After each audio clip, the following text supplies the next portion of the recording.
don't know if I can really follow up on that parade of horrors that you left us with at the conclusion of your talk. I'm Alta Charo, and I'm very pleased to be here with you in Wausau tonight. Thank you very much for taking time out of your evenings to come. It seems only appropriate as we are now an hour into the results of the Pennsylvania primary. I'm not sure what those results are, but I'm sure somebody here probably has a better idea. But it seems like it's appropriate on a night where all eyes are on politics to at least take a moment out to talk about politics.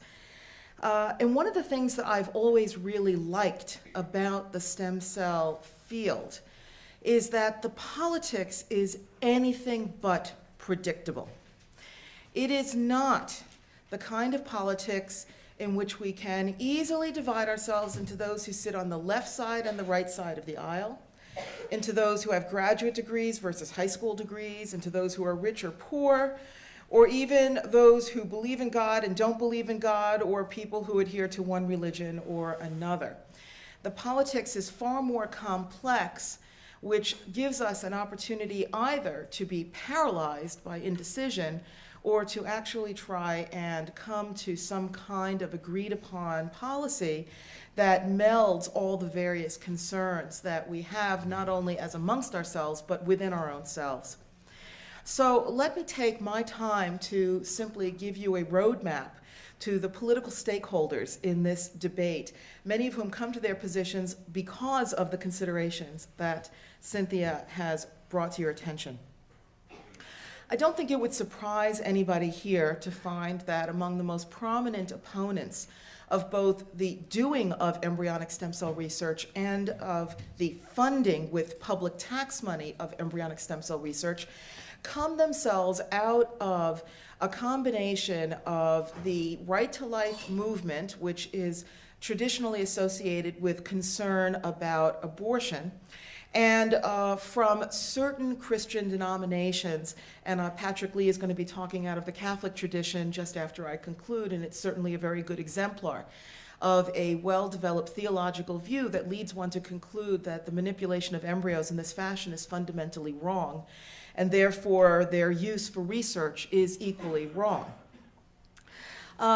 This combination, as I said, is probably the one that you would expect, but it's there for both reasons of reason and also reasons of politics. That is, if one steps back for a moment and looks at the nature of the objections to abortion, you can detect that in the reasoning there's often two lines of thought that are not always teased out. And the one we hear about all the time in the newspaper is the one that focuses on the sanctity of life from the earliest moments of its development. And yet within the right to life movement, if you listen closely, you'll hear that there are some who will, in fact, tolerate the legality of abortion if you have cases of rape or incest. And with that exception, and it was really highlighted during the South Dakota political debates just a year ago, you can begin to detect that there's a second thing going on, because of course the reasons why an embryo is conceived certainly don't change. The reasons why don't become relevant if your concern simply is that the embryo in and of itself as a biological organism and a member of Homo sapiens species is morally significant. The fact that it was conceived in anger or in incest is not relevant to one's concern about its own moral status. So for those who would make an exception for rape or incest, there is embedded in their own reasoning some kind of intrinsic notion that we can balance the interests of a woman who has been harmed psychologically by an attack upon herself against our interest in the sanctity of that life. And they will make that balance in a way they never would for a live-born child, whom they would certainly not permit to be murdered in order to assuage the emotional damage that's been done to a woman who's been raped. It says something about the way in which even people who are in the right to life movement exist along a spectrum with regard to the way in which they regard the moral status of these earliest forms of life. And whereas in an advanced pregnancy by a woman who they don't view as somehow innocent of having brought about the conception, they may be comfortable saying that the moral status is sufficiently great that abortion should be prohibited and the pregnancy must continue. In other cases, they may be willing to make some balancing acts. Here, where the woman's been attacked and is innocent of having brought about the pregnancy. And now in the case of embryonic stem cell research, they're presented with another balance. And it's the balance of the child in the wheelchair, the child with diabetes type 1, the relative who is declining from Parkinson's disease or Alzheimer's disease, or the most horrible, I think, of all of them, Lou Gehrig's disease. And faced with those kinds of pictures of human suffering, they ask, should I be balancing here as well?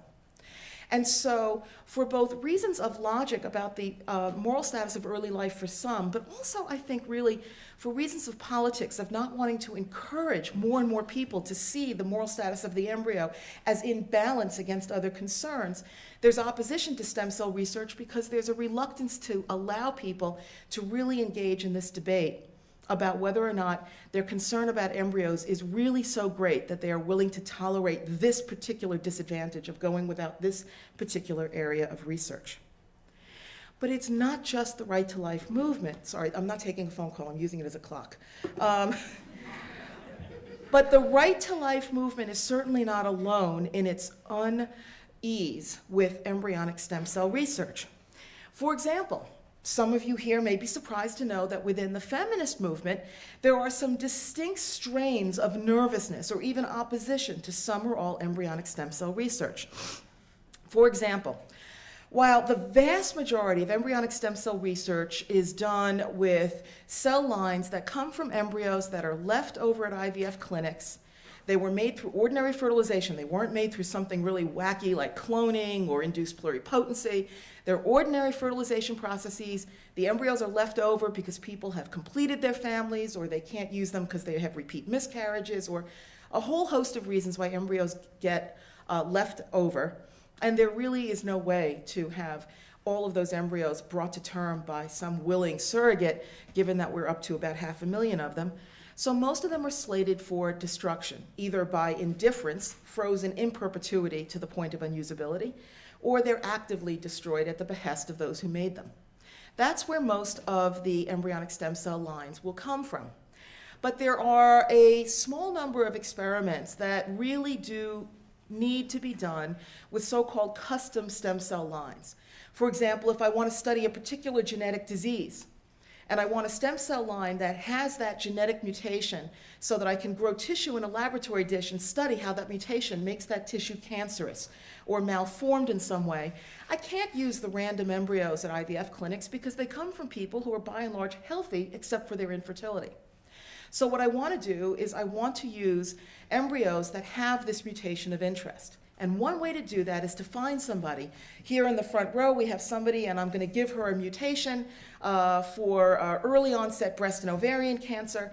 And what I want to do is I want to take one of her cells and use cloning in order to create an embryo that will throw off stem cells that have that same mutation, so I can now grow tissue to study the mutation in the laboratory.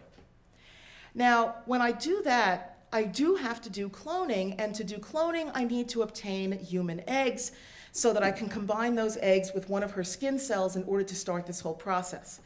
And it's the obtaining of those eggs that has alarmed some portions of the women's rights community, because getting those eggs requires getting them from live women. It's a process that's invasive. It often requires that you take drugs that will make you ovulate more than one egg at once. The drugs are not without risk. But more importantly, it raises images that go all the way back to the 1990s of the origins of all of these reproductive technologies, back when IVF was first being developed at a time where we had no federal support for the research in embryology that might have made IVF proceed a little bit more responsibly, in a somewhat more measured fashion. And so IVF at the time became a target of criticism by some women, because they feared that it was being promoted overly aggressively for both profit and fame on the part of those who were pursuing it, and that it was being done with inadequate attention to the safety of the women involved, who, after all, were being stimulated and having interventions in order to have babies. There was a long history of some tension between some portions of the women's community and the medical community throughout the 20th century, especially with respect to reproductive medicine. We did have a series of fairly high-profile failures in the area of reproductive medicine.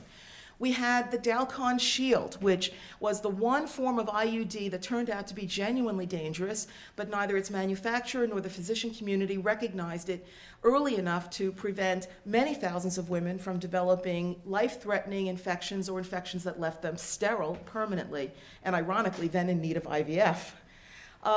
We had the problems with DES, which led to malformations in the next generation and even the generation after that.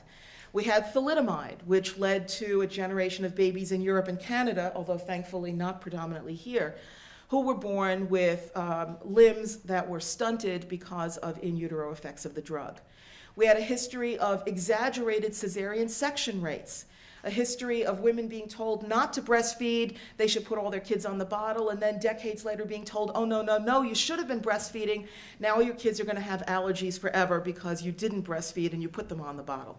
This very awkward relationship between reproductive medicine and women over the appropriate uses of technology and the sources and authoritativeness of wisdom was one that really did dog the field of reproductive technologies in the 80s with the advent of IVF, and exactly the same women who were the critics in the 1980s became the critics in the 1990s and into the 2000s of any technology that needed to recruit women for their eggs in order to do cloning research. And so from there we found some interesting alliances forming. For example, Judy Norsigian, some of the women here may know that name because she's the editor of the Boston Women's Health Collective book, Our Bodies, Ourselves, which is pretty much the Bible for every 14-year-old who started to menstruate.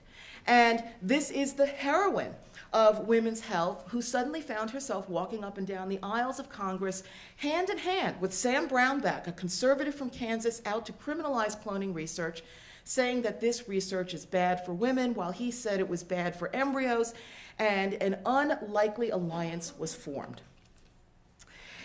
We also have other stakeholders among those who are generally nervous about this field.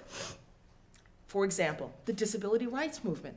Like the women's movement, a divided movement. Not all women, by the way, were nervous about cloning or stem cell research. Not all disability activists are nervous either, but some are.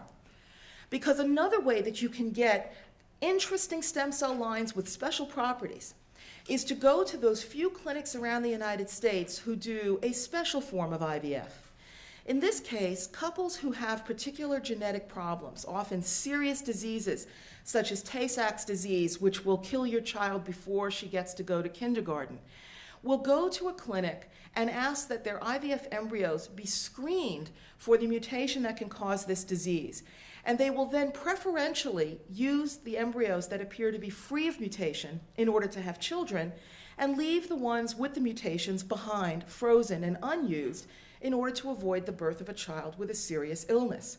Whether it's Tay-Sachs, which is lethal, or cystic fibrosis, which is not immediately lethal, although it can present in mild and severe forms, and certainly tends to shorten life considerably, or it's a late onset disease like Huntington's chorea, the Woody-Guthrie disease that hits in your 40s and 50s, this kind of pre-implantation genetic diagnosis is part of a spectrum of genetic screening techniques that we've been developing since the 1970s. And in the disability rights movement, there is this very uncomfortable recognition that at the same time, one can hardly say that many of these conditions are advantageous in the world as now constructed, and that some, which are lethal, certainly would not be viewed as advantageous under any circumstances. It's still a little bit uncomfortable to suggest that we ought to in any way endorse the decision by parents to avoid the birth of a child with cystic fibrosis or with any other kind of disability, because in a sense it is arguing that these kinds of children ought never be born, that their lives are somehow less valuable, less worthy of being brought into existence, and worse, that when they are brought into existence, that somehow both the parents and the child are to be pitied, or even for the parents, subject to disapproval for having done something so antisocial and so, by some lights, so much of a failure in their duty toward their children to allow the children to be born this way. And so in the disability rights movement, there's this uneasy recognition that on the one hand, you don't think of these conditions as things that you want to bring about for people, and at the same time to be comfortable with clinics that are engaged one by one, parent by parent, with an activity that would functionally eliminate some of these traits from the world, or at least significantly decrease their frequency, is in a sense to be voting against your own being. And so within the disability rights movement, the discomfort with genetic testing and pre-implantation genetic diagnosis has also made them uncomfortable with any kind of research that takes advantage of the existence of genetic testing and pre-implantation genetic diagnosis. So to the extent that we use those clinics as a source of embryos which will not be used to make children, but instead will be used to generate cell lines with genetic characteristics we can study, some people in the disability rights movement see this as somehow helping to build a culture of intolerance for those who have disabilities or those parents who choose to accept children into their lives who have those disabilities. In that same vein, we also have, in the much more kind of amorphous and somewhat less proximate group of interested parties, this kind of array of groups that are vaguely anti-genetics research, or anti-gene therapy in particular, or anti-biotechnology in general. They come at it from a variety of points of view. Some are nervous about the increasing entanglement of the commercial sector with the academic sector, particularly in the life sciences, and so distrust the motivations of the scientists who announce with each new paper some new advance, and see it through the eyes of a skeptic who sees it only as a way for some multinational company that is somehow fails to be subject to any kind of national or international governance to make money somehow at our expense. Others are concerned about gene therapy because they view this as a ticket not to the curing of terrible diseases, but as an invitation for us to become less and less tolerant of the diversity among us with regard to milder conditions, and then finally less tolerant as to things that are not even diseases or conditions at all, but are simply traits.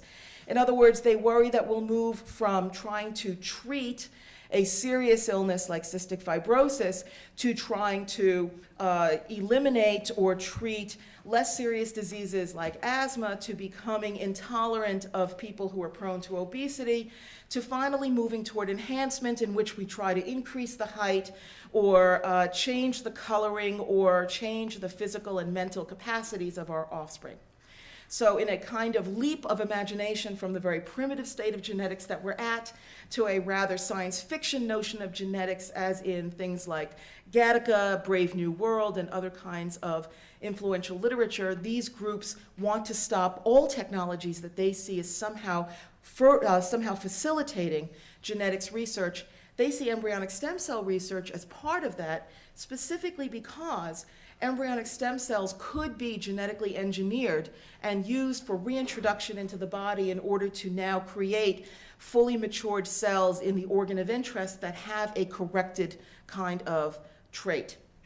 So they see it as a tool for genetic engineering, and it's genetic engineering that they oppose. And these groups tend to come from the left end of the spectrum. It tends to be the people who are nervous about capitalism, nervous about global governance in the world of business, who come to these conclusions. So here we've got, like I said, this rather interesting collection of people who are unnerved by embryonic stem cell research. You've got the traditional right to life movement, you've got some of the traditional religious denominations, particularly within the Christian church. You have left anti-capitalist, kind of spiritualist, nature-loving, organic eating people who are nervous about anything that is genetically modified, and you have portions of the feminist and disability rights movements that tend to be associated with the civil rights movement, all coming together going, I don't think I really like this whole thing at all, right? Now, on the other side, we have an equally interesting array of stakeholder groups. And I hope that you're finding, by the way, that you are going to find yourself belonging to at least two groups that I'm going to list, one for and one against stem cell research, because if that is true, then I will have made my point about why this is an interesting and unpredictable field. For those who are supportive, we have, of course, the most predictable group, the pro-choice groups. Now, these are the groups that are very supportive of abortion rights. And in large measure, the ability to support abortion rights depends upon a notion that the early forms of developing human life simply do not have a moral, let alone a legal status equivalent to that of a live-born person. Therefore, an embryo or an early fetus can be terminated for reasons less than the need to protect a woman's life. Even so, it can be terminated because it is needed to protect her health, even though it destroys the life of that embryo or fetus. It can be terminated because of the emotional harm she'll have from having to undergo a pregnancy, or in its fullest form, it can be terminated simply because she chooses not to be pregnant and is entitled to control her own body.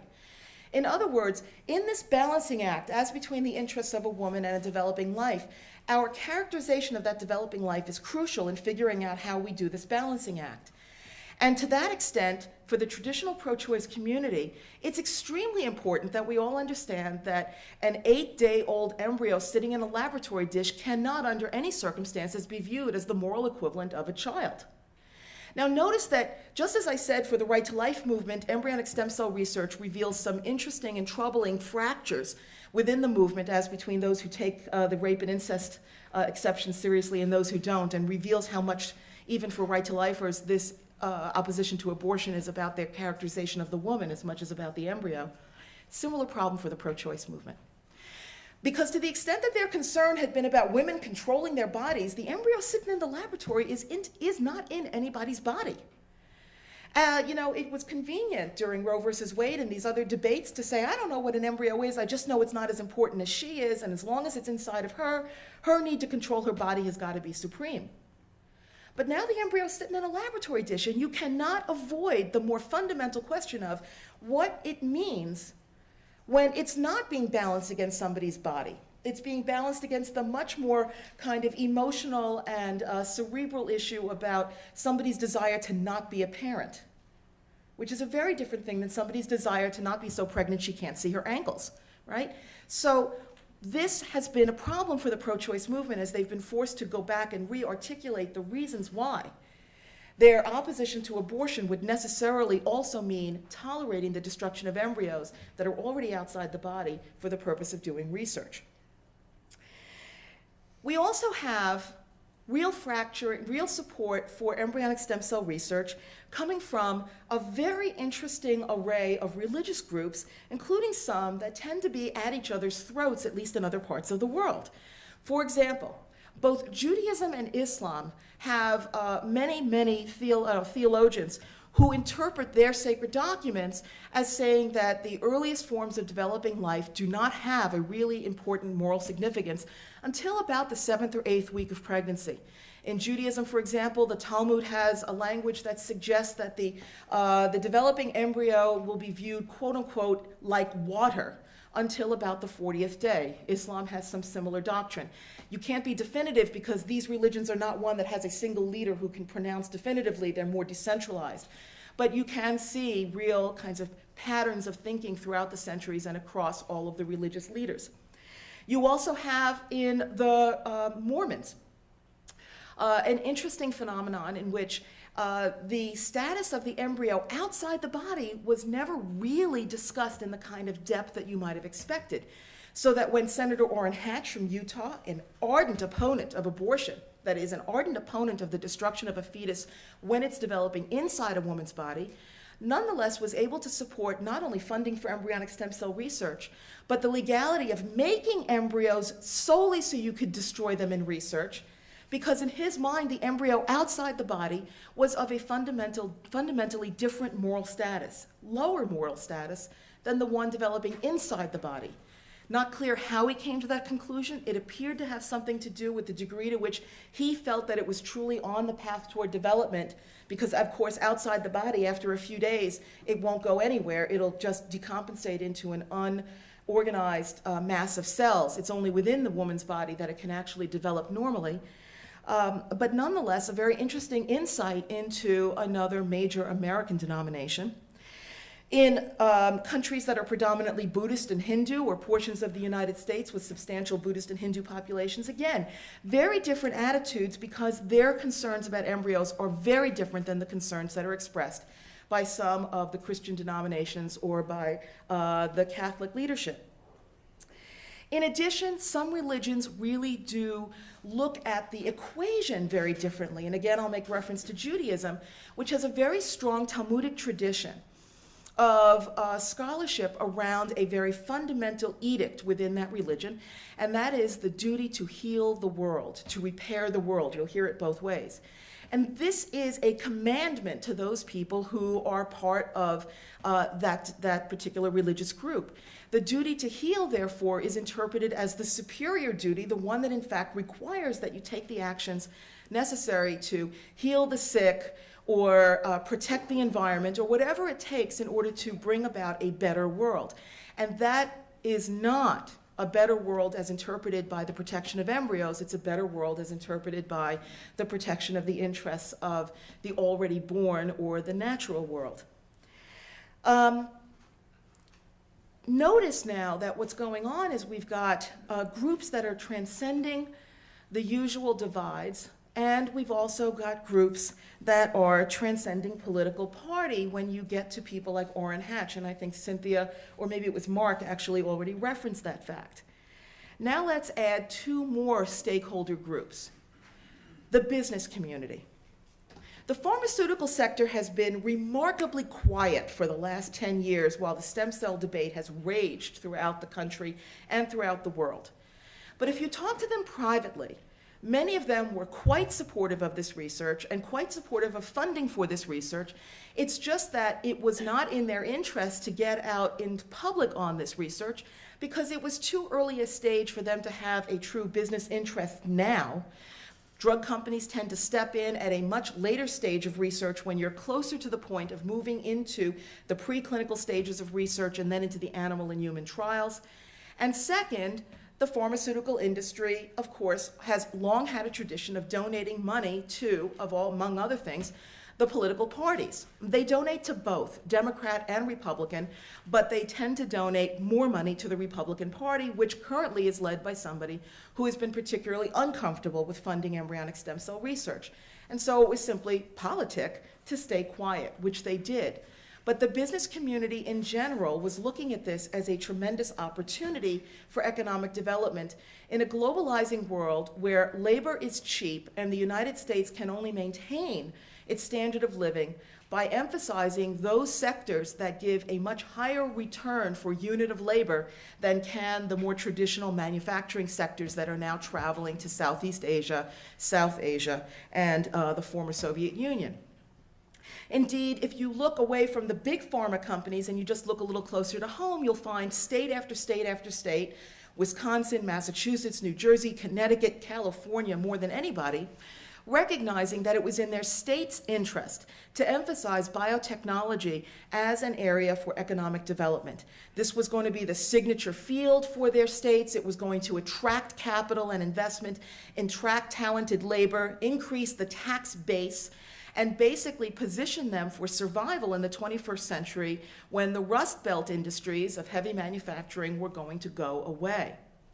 And so state governments, even state governments that were somewhat conservative or had significant populations within their state borders that were Catholic or members of other religious denominations that were particularly uncomfortable with this field, nonetheless passed initiatives to provide funding where federal funding had failed, which is why California and New Jersey and Connecticut and Massachusetts and New York and to some extent Wisconsin are all funding embryonic stem cell research in order to make up the deficit that's been created by the relatively limited and constrained forms of federal aid that's available.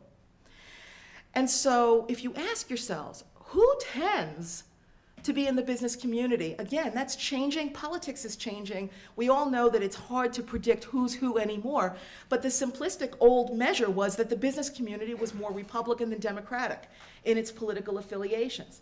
So now we've got the business community, which tends to be on the right end of the spectrum on the economics issues, and we've got the very religious ends of the Islamic and Jewish community and the Mormon community, which also tend to be on the conservative ends of the spectrum, joining forces with the pro-choice movement, which tends to be on the left end of the spectrum, in their support for this kind of research.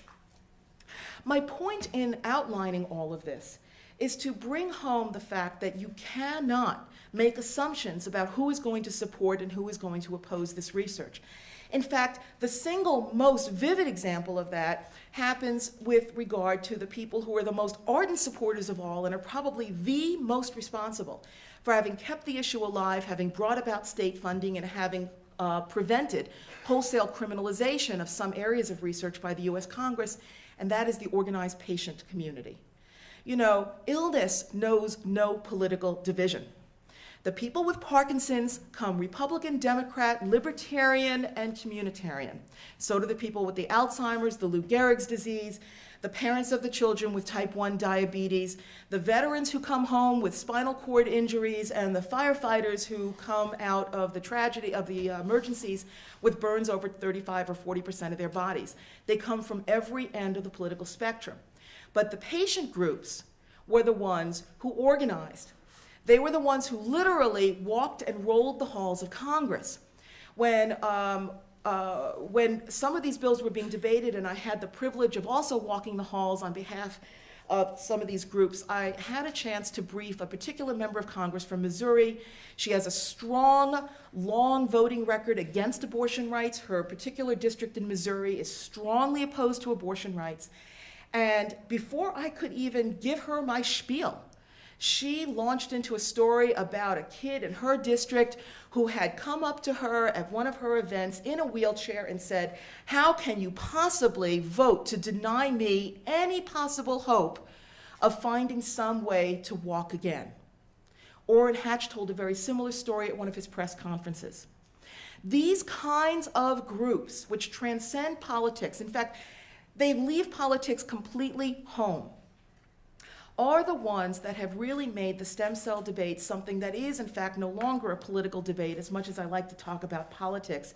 It's a debate with a very human face. It's the face of illness. It's the face of fear of genetics and technology, fear of capitalism. It's the face of fear of the loss of faith in our private and personal lives and our attachment to our various notions of God and the sacred. And it's also about fear of turning our back on the future, economic and scientific and medical.